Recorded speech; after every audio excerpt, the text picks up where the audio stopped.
Assalamu alaikum viewers and welcome back to my channel Study Law with Bushra.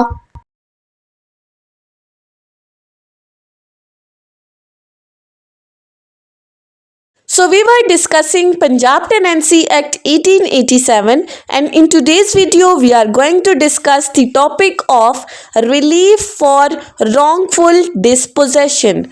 But before starting the discussion, I request you all to please subscribe to my channel and don't forget to press the bell icon for latest updates. Do share this video with your friends and don't forget to comment your feedback. So let's move towards the discussion. The relevant section that deals with this topic are section 50 and section 50A. So start करते हैं section 50 से. Section 50 बात करता है relief of wrongful dispossession और ejectment. अब title से ही जाहिर है किसको wrongfully dispossess किया जा रहा है, किसको eject किया जा रहा है. Obviously tenant को eject out किया जा रहा है. So अब टेनेंट को हमने कहा था, अभी तक हम पढ़ते आ रहे हैं कि अगर टेनेंट की इजेक्टमेंट करनी है तो उसको वैलिड ग्राउंड्स के ऊपर इजेक्ट करना है.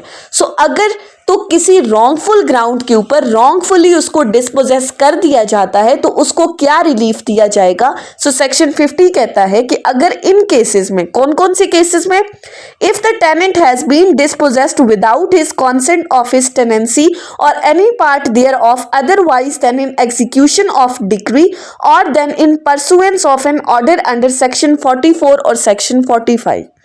अब सेक्शन 44 और सेक्शन 45 क्या है वो हम ऑलरेडी डिस्कस कर चुके हैं. सेक्शन 45 में अगर किसी टेनेंट के ऊपर एरियर्स ऑफ द रेंट है, कोर्ट ने डिक्री पास की, स्टिल वो एरियर्स अभी पे नहीं हुए तो उसको इजेक्ट आउट किया जा सकता है. ये section 45 year to year tenant को आप नोटिस के थ्रू किस तरह से इजेक्ट कर सकते हो. सो अगर इन सेक्शंस के अंदर किसी भी टेनेंट को विदाउट हिज कॉन्सेंट उसकी एज अ होल टेनेंसी से या उसकी जमीन के कुछ हिस्से से उसको रॉन्गफुली डिस्पोजेस कर दिया गया है, या फिर second situation, if a tenant who not having instituted a suit under section 45 has been ejected from his tenancy or any part in pursuance of an order under section denies his liability to be ejected.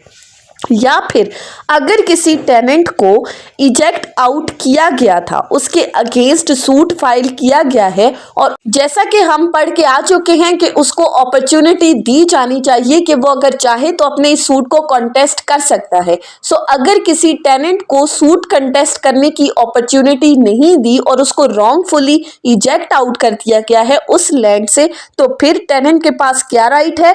Tenant may within 1 year from the date of his dispossession or ejectment institute a suit for recovery of possession or occupancy or for compensation or both.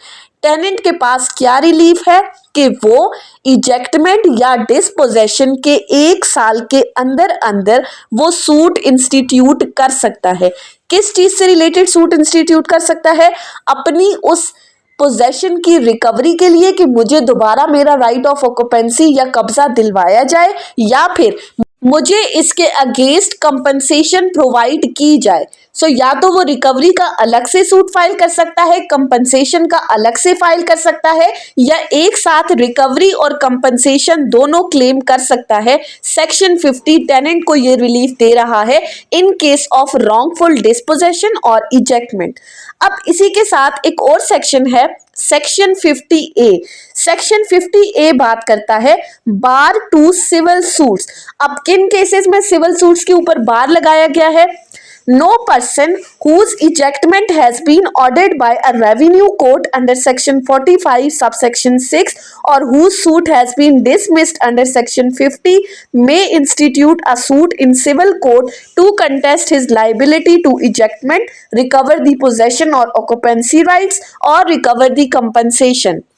Section 50A कहता है कि अगर किसी person को eject out किया गया है, उसका इजेक्टमेंट ऑर्डर पास कर दिया गया है किसी भी रेवेन्यू कोर्ट की जानिब से, यानी कि सूट इंस्टीट्यूट हो गया उसके अगेंस्ट, उसने अपना सूट कंटेस्ट किया लेकिन वो सूट में नाकाम हो गया. सूट कहाँ फाइल हुआ? रेवेन्यू कोर्ट के अंदर, अपनी इजेक्टमेंट से रिलेटेड, डिस्पोजेशन से रिलेटेड तो अगर रेवेन्यू कोर्ट ने इस टेनेंट के अगेंस्ट डिक्री पास कर दी है तो ये टेनेंट सिविल कोर्ट के अंदर जाकर इसी इजेक्टमेंट से रिलेटेड सूट इंस्टीट्यूट नहीं कर सकता। सेक्शन 50A सिविल सूट्स के ऊपर बार लगा रहा है कि अगर आप एक बार रेवेन्यू कोर्ट में सूट फाइल कर चुके हैं तो दोबारा आप राइट ऑफ ऑक्यूपेंसी की रिकवरी, राइट ऑफ पोजेशन की रिकवरी या कंपनसेशन की रिकवरी के लिए सिविल कोर्ट के अंदर सूट फाइल नहीं कर सकते। सेक्शन 50A ने बार लगा दिया।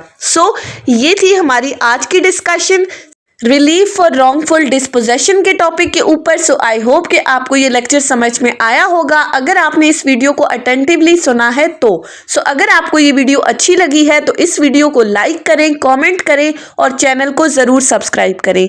Thank you so much for watching this video. Till then, अल्लाह हाफिज़।